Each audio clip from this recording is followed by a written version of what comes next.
A'udzubillahi minasyaitonirrajim. Bismillahirrahmanirrahim. Hatta idza jaa ahadahumul maut qala rabbi irji'un.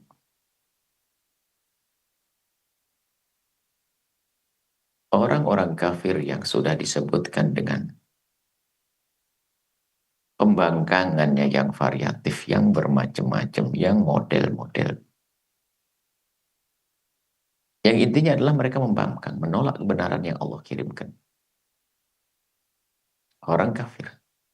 Yang artinya menolak kebaikan akhirat. Juga kebaikan dunia. Karena semua perintah Allah adalah untuk kebaikan. Larangan untuk kebaikan. Di saat seorang manusia menolak kebenaran yang Allah berikan, artinya dia telah menolak kebaikan. Dan orang-orang seperti itu akan ada penyesalan. Tapi penyesalannya adalah di saat tidak ada artinya lagi sebuah penyesalan. Di saat sudah dicabut nyawanya. Ini disebutkan hatta idza jaa ahadahumul maut.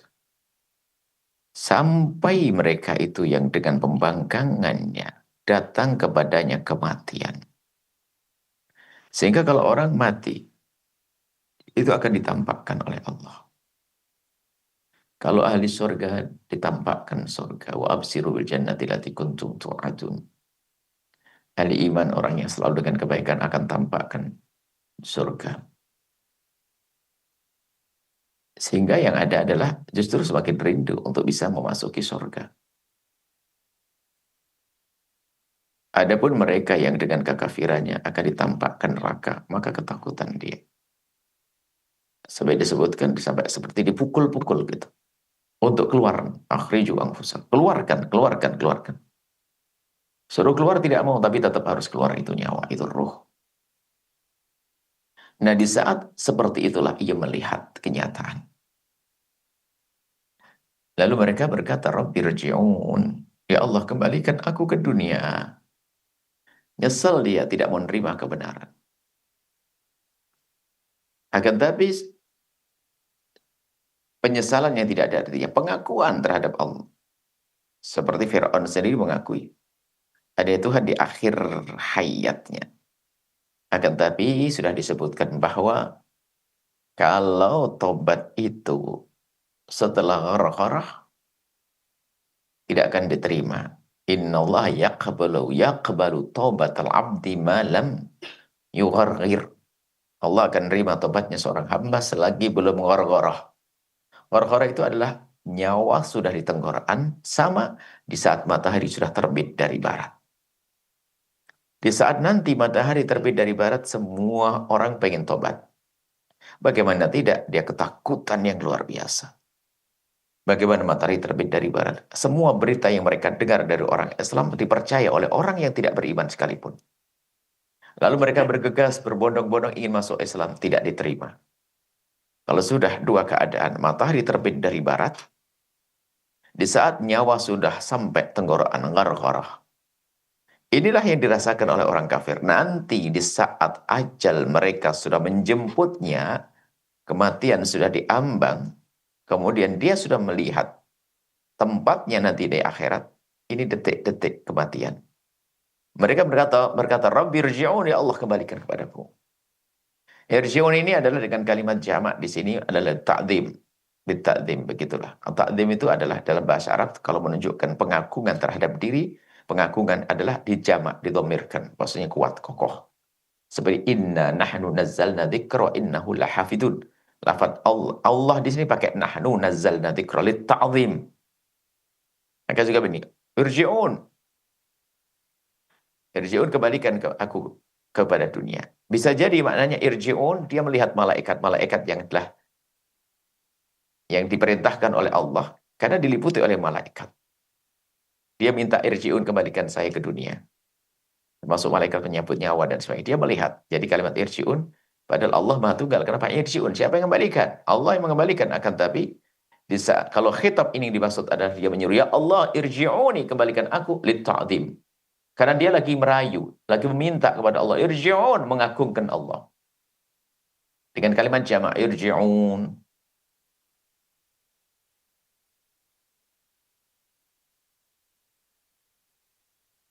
kembalikan aku ke dunia. Apa dia bilang? Dia berkata, berhujjah la'alli a'malu salihan fima taraktu.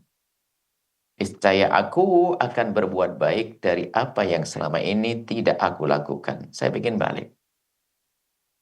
Ingin balik ke dunia. Dijawab oleh Allah, kalla, tidak. Tidak, ini kalla ini penafian, penolakan atau menafikan dari apa yang disebutkan dalam permohonannya. Sudah tidak terima. Kamu tidak akan kembali. Kalanya. Kamu tidak akan kembali. Dan kalaupun kembali, kamu tidak akan menjadi baik. Dua kali tidak. Kalla, tidak. Kau tidak akan kembali. Kalian tidak akan kembali ke dunia. Dan kalaupun kembali, kalian tidak akan berbuat baik di dunia. Kalla, tidak. Innaha kalimatun. Yang kamu omongkan hanya sekedar kalimat terucap dalam keadaan darurat. Kapok, kapok, kapok, kapok, lombok. Kapok, kapok, kapok, besok begitu lagi. Orang makan cabai kapok lombok ya soalnya ini santri. Makan cabai kemudian hahaha besok main lagi. Ya begitu orang tidak ada tobat. Wa qairuha, dia mengucapkan itu hanya sekedar kalimat terucap karena dia terdesak begitu saja. Di saat longgar balik lagi kepada kepada pembangkangnya. Sudah mati wa min waraihim barzakhun ila yaumi yub'atsun.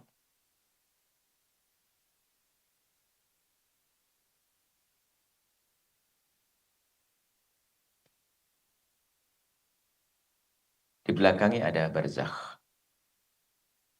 Jadi kalimat barzakh ini adalah benteng yang tidak bisa ditembus. Kalau benteng manusia ada benteng. Benteng biasa. Tapi tidak disebut barzakh. Istilah barzakh hanya berlaku dengan benteng aslinya yang dibuat oleh Allah. Yang tidak bisa ditembus biarpun sangat tidak terlihat sangat tipis.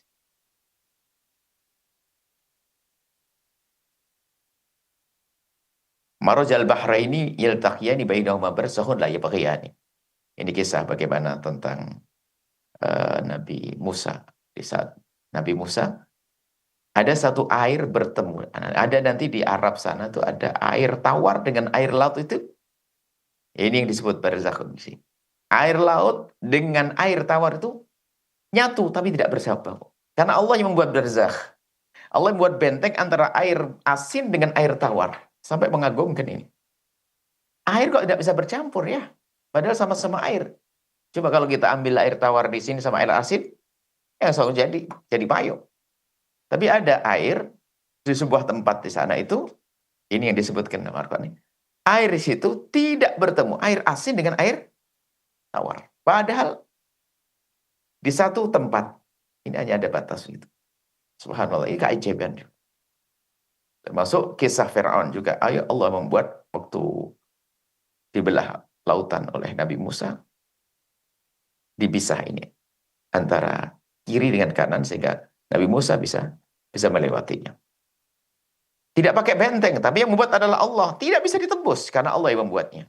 Termasuk barzakh. Di sini adalah antara. Barzakh itu antara ini dengan antara itu barzakh. Sehingga alam barzakh itu antara alam dunia dan alam akhirat. Antara alam dunia dan alam akhirat. Kalau sudah masuk barzakh nggak bisa lagi. Balik lagi alam dunia, bentengnya sudah kuat. Masuk alam barzakh. Ya, barzakh. Ila yaumin yub'atsun. Ini barzakhun ila yaumi yub'atsun. Ada barzakh. Sampai dibangkitkan nanti. Jadi, kalau sudah masuk alam barzakh, sudah. Nggak ada urusan dengan alam dunia lagi. Makanya aneh sekali di negeri kita ada namanya orang gentayangan, perempuan balas dendam, ada kan? Kuntilanak, Masya. Itu habis dikubur jalan-jalan dia masuk lagi ke dunia. Orang kalau sudah meninggal dunia dia punya urusan dengan dirinya sendiri. Orang kalau sudah meninggal dunia dia punya urusan dengan dirinya sendiri. Dia urusan, kalau dia orang baik, dia akan mendapatkan kebaikan. Kalau dia orang tidak baik, dia akan mendapatkan hukuman di hadapan Allah Subhanahu wa taala. Jadi kecuali yang di babul karamah, ada karamah yang Allah berikan kepada orang-orang soleh yang katanya sudah meninggal dunia, akan tapi dia diberi oleh Allah kesempatan untuk tawaf karena dia rindu jadi ahli tawaf. Untuk bisa tawaf. Untuk tawaf dan tawaf. Ada solat-solat seperti yang ditemukan baginda Nabi waktu Isra dan Mi'raj. Nabi Isra Mi'raj adalah Nabi Musa, dan itu adalah karamah. Nabi Musa adalah sudah dikubur, tapi kenapa bisa bertemu Nabi? Bab mukjizat bagi Nabi, karamah bagi para waliullah. Tapi selain itu nggak ada istilahnya, wah ini roh gentayangan, ini menjelma lagi. Apalagi ada keyakinan-keyakinan di sebuah tempat yang jadi monyet, kakeknya jadi monyet, nggak ada itu semuanya. Ada keyakinan di daerah sini itu. Di daerah jembatan itu nanti ada orang yang percaya dengan pesugihan, nanti kalau kakeknya meninggal dunia jadi monyet di situ. Ini bahkan ada yang mencari-cari kakekmu di sana. Enggak ada itu semuanya. Keyakinan ini harus pakai. Kalau masuk alam barzah selesai. Masuk alam barzah dia punya urusan. Kalau orang baik dia akan menemui kebaikannya. Kalau dia orang ahli maksiat dia akan berurusan dengan dosa-dosa hukuman di hadapan Allah Subhanahu wa taala. Kemudian di situ ada amam. Masalah amam, wara'. Jadi ada wara'. Min wara'ihim barzakhun. Wara' itu maknanya bisa saja belakang, bisa depan. Jadi ajib dalam bahasa Arab itu maknanya bisa saja depan, bisa saja belakang. Seperti wara'ihim min wara'. Ini. Wara'i belakangku. Min wara'ihim barzakhun ila yaumi yub'atsun.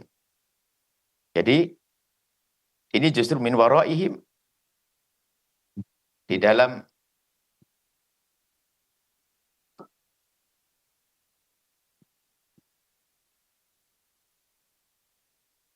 jadi dibalik setelah kematiannya itu.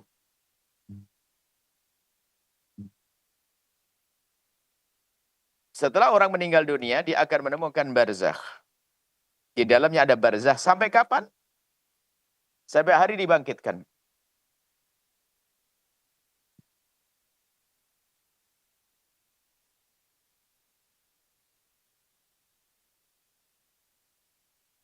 Sampai dibangkitkan. Nah, yub'atsun, dibangkitkan. Dibangkitkan dari mana? Di saat semua yang telah meninggal dunia akan dibangkitkan oleh Allah. Ya, disebutkan ayat selanjutnya. Jadi, orang di alam barzah, di alam penantian, bukan 100 tahun, bisa ribuan tahun sampai nanti dibangkitkan. Kapan dibangkitkannya? Di saat ditiupkan sangkakala. Seperti ayat selanjutnya bunyinya. Mana ayat? Ini ayat selanjutnya. Fa idza nufikha fis suri. Nah, fa idza nufikha fis suri, di saat ditiup sangkakala. Tentu sangkakala ini sangkakala yang kedua. Sebab sangkakala alias trompet itu oleh malaikat ditiup yang pertama adalah untuk mematikan yang hidup. Di saat ditiup trompet yang pertama, semua kehidupan akan meninggal. Kecuali beberapa, termasuk malaikat peniup trompet tidak. Dan beberapa ada yang dikhususkan, dikecualikan oleh Allah. Semua yang bernyawa ini akan meninggal dunia. Akan mati semuanya. Setelah mati semuanya, dan sudah pernah kami sebutkan tentang keadaan hari kiamat yang menakutkan, orang beriman tidak perlu takut. Karena orang beriman tidak akan menemukan itu semuanya. Yang kata yang ahwal, keadaan hari kiamat yang menakutkan. Laut dimuntahkan, bintang diruntuh, berjatuhan, dan seterusnya. Gunung berhamburan, dan seterusnya. Itu semua tidak pernah ditemukan oleh ahli iman. Maka beruntunglah yang punya iman dan jaga iman. Sebab ahli iman sebelum kejadian itu semua, Allah telah mengirim angin sejuk masuk ke rumah-rumah ahli iman. Dan seketika itu ia meninggal dunia. Baru terjadi kejadian yang dahsyat. Sampai nanti ditiupkan trompet yang pertama, semua meninggal dunia. Baru setelah itu akan ditiupkan ini, sangkakala atau trompet yang kedua. Fa idza nufikha fis suri, di saat ditiupkan trompet yang kedua. Fala ansaba bainahum, sudah enggak ada nasab di antara mereka. Bapak lupa ibu, ibu lupa bapak. Semuanya nafsi, nafsi, diriku, diriku. Semua ngurus diri mereka sendiri. Nggak bisa saling menolong, dan hari itu bukan harinya saling tolong-menolong.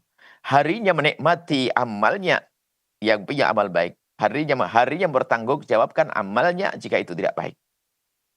Falansa bainahum. Adapun falansa bainahum bisa digambarkan.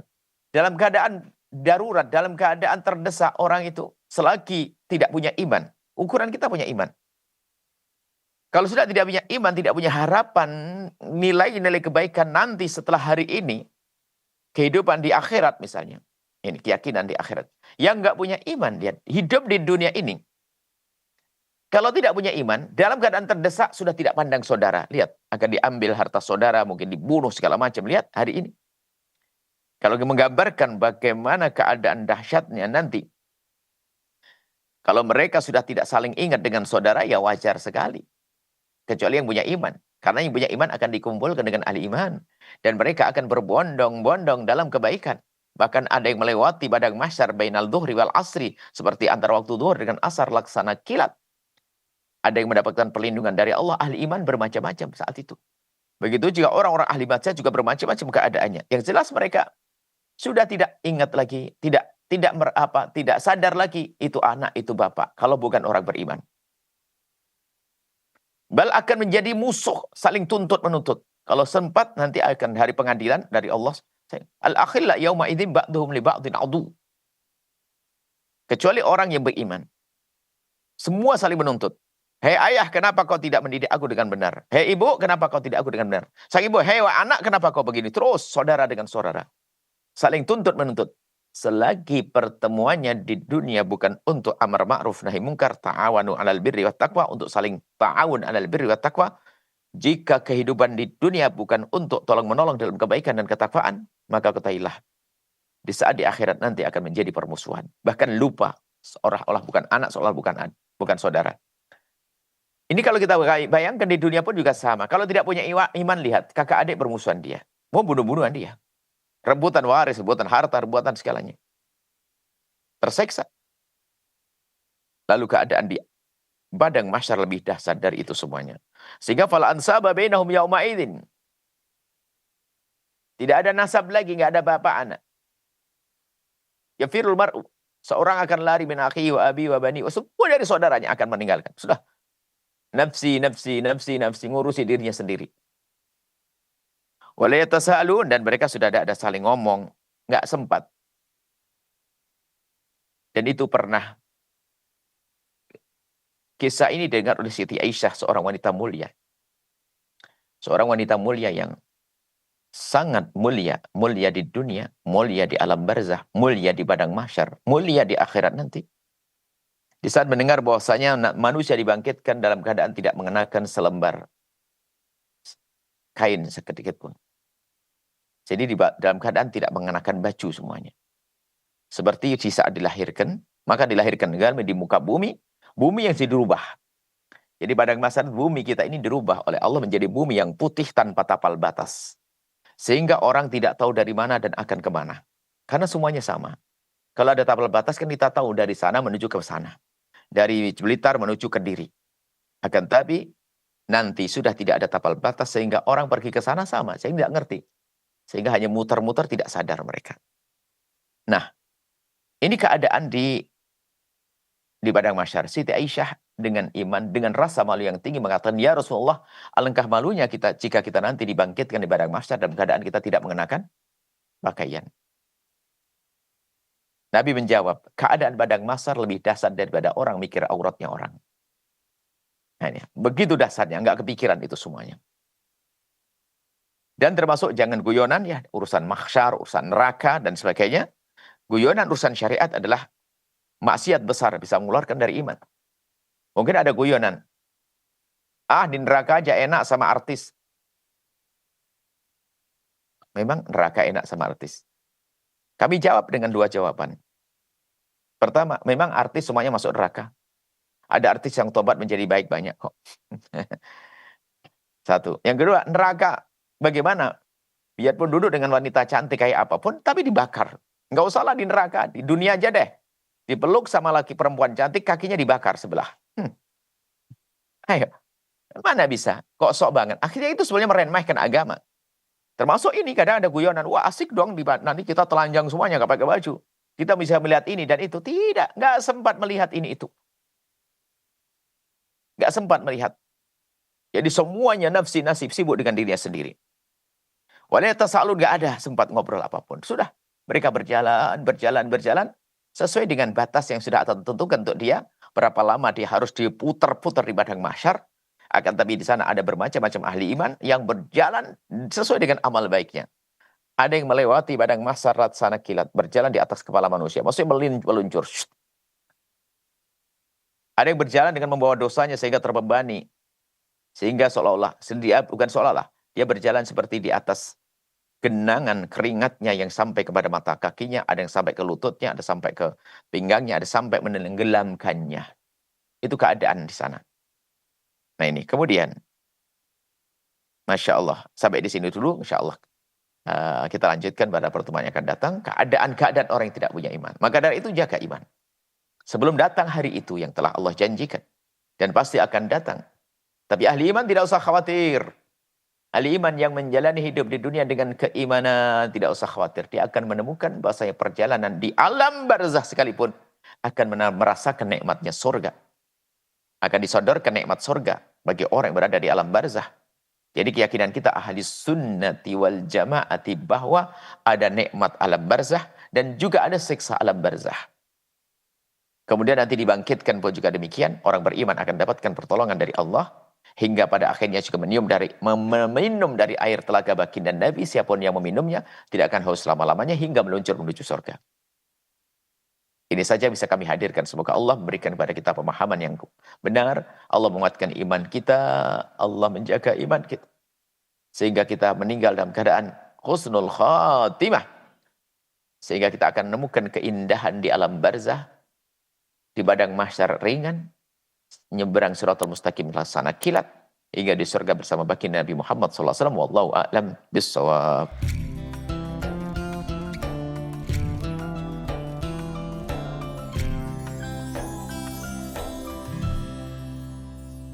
Sahabat Al-Bahjah TV, setelah menyaksikan video ini, jangan lupa bersolawat kepada baginda Nabi Muhammad. Shollu ala Nabi Muhammad. Allahumma sholli alaihi wa ala alihi wa sahbihi.